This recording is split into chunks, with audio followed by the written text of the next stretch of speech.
இனிய நண்பர்களே, இனிய காலை வணக்கம். இன்றைய நமது தமிழ் வாழ்முறை தொடரில் இன்றைய தலைப்பு மனம், அதன் எதிர்பார்ப்பு மற்றும் கடவுள். நம்முடைய வாழ்வில் கஷ்ட நஷ்டம் வரும்பொழுதெல்லாம் நாம் கடவுளை நாடி தேடி ஓடுகிறோம். ஒரு சிலருக்கு பெண் தெய்வங்களில் நம்பிக்கை இருக்கும், பெண் தெய்வத்தை நம்புவார்கள். ஒரு சில தனக்கே பிடித்தமான விநாயகர், பிள்ளையார் அல்லது சிவன் அல்லது நடராஜர் என்று தன் இஷ்டத்திற்கு தனது மனதிற்கு பிடித்த கடவுளை தொழுவார்கள். கிறிஸ்தவர்களை பொறுத்தவரையில் இயேசுபிரானை தொழுகிறார்கள். இஸ்லாமியர்கள் அவர்களுடைய உருவமில்லா கடவுளான அல்லாவை நம்புகிறார்கள். இப்படி எனும் பொழுது இந்து மதத்தில்தான் பல்வேறுபட்ட கடவுளர்கள், தெய்வங்கள் என்றும், கிறிஸ்து மதத்தில் ஒருவர் என்றும்,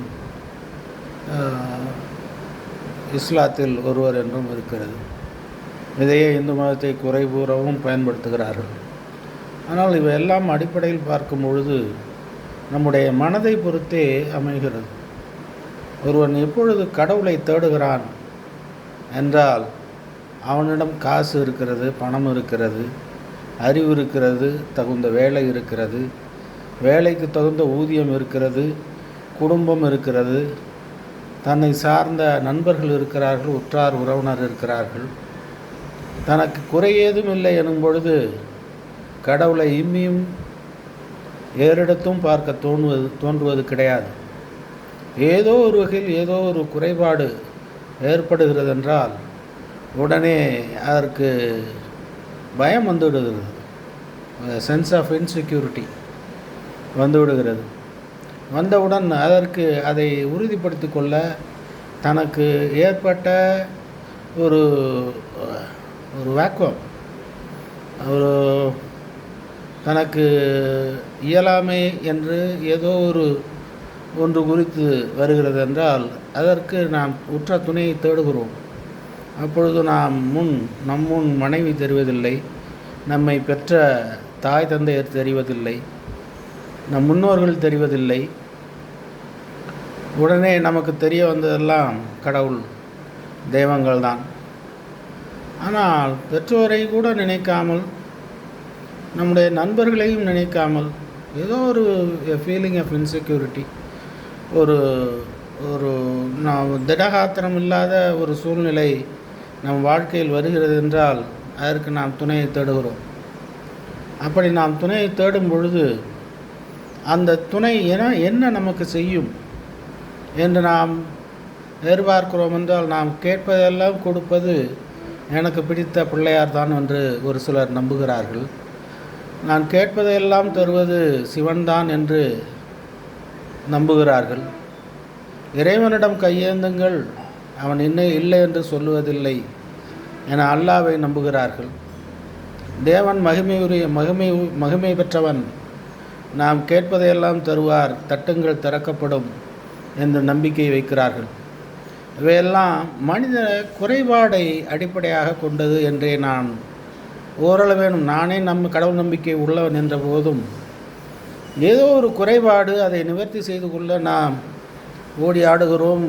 நமக்கு உற்ற துணையாக எல்லாம் வல்ல ஓரிரை பேராற்றல் ஒன்று இருக்கிறது, அதை நாம் தேடி ஓடுகிறோம் என்றே ஆகின்றது.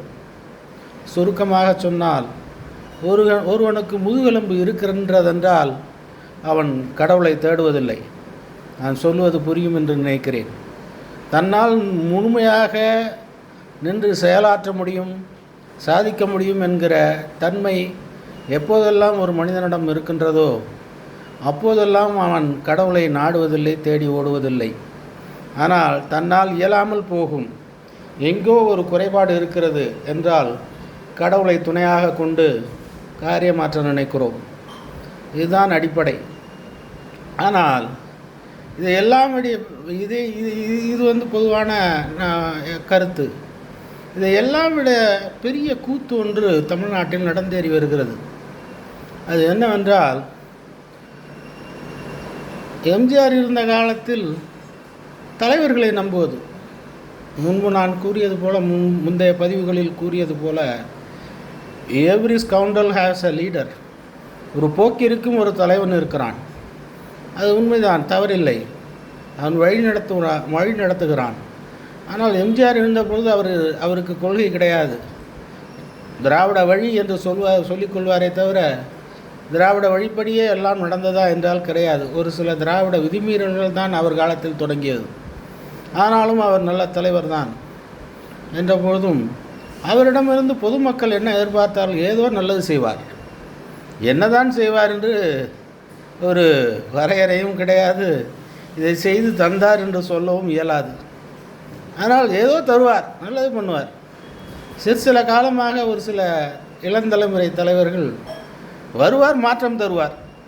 என்ன தருவார் என்றால் வருவார், மாற்றம் தருவார். அதற்கு ஒரு வரையறையும் கிடையாது, ஒரு கோட்பாடும் கிடையாது. இன்னென்ன திட்ட வடிவம், செயல் வடிவம், இன்னது தான் திட்டம், இன்னது தான் செயல் வடிவம் என்றே கிடையாது. நல்லது பண்ணுவார் இப்படி நினைக்கிறாங்க. அதே போல் எம்ஜிஆருடைய ஃபார்முலா அது. அவருடைய முகத்தை காட்டு அண்ணா கூப்பிட்டார், முகத்தை காட்டு ஓட்டு விழும் என்று சொன்னார். அதை நம்பியே பிற்காலத்தில் அவருடைய முகம் அவருக்கு வாக்குகளை பெற்று தந்தது. ஆனால் அவர் என்னதான் செய்தார் என்றால் மிகையாக எதுவும் சொல்லிவிட முடியாது. அதே போலவே எல்லாரையும் நாம் எதிர்பார்க்கலாமா என்பதை சிறுதளவேனும் இளைய தலைமுறையினர் உணர்ந்து, நமக்கென ஒரு வாழ்க்கை இருக்கிறது, அதை நாம் பார்த்து கொண்டு நாம் முதுகெலும்புடன் வாழ்ந்தோம் என்றால் இறைவனும் நமக்கு தேவையில்லை என்பதை கூறி, இன்றைய தலைப்பு மனம் மற்றும் கடவுள் என்கிற இன்றைய தலைப்பு இத்துடன் நிறைவேறுகிறது. நம்முடைய தமிழ் வாழ்வுமுறை தொடர் வளரும், தொடரும், மிகும். நண்பர்கள் தயவு கூர்ந்து சப்ஸ்கிரைப் செய்யவும், நண்பர்களிடையே பகிரவும். நன்றி, வணக்கம்.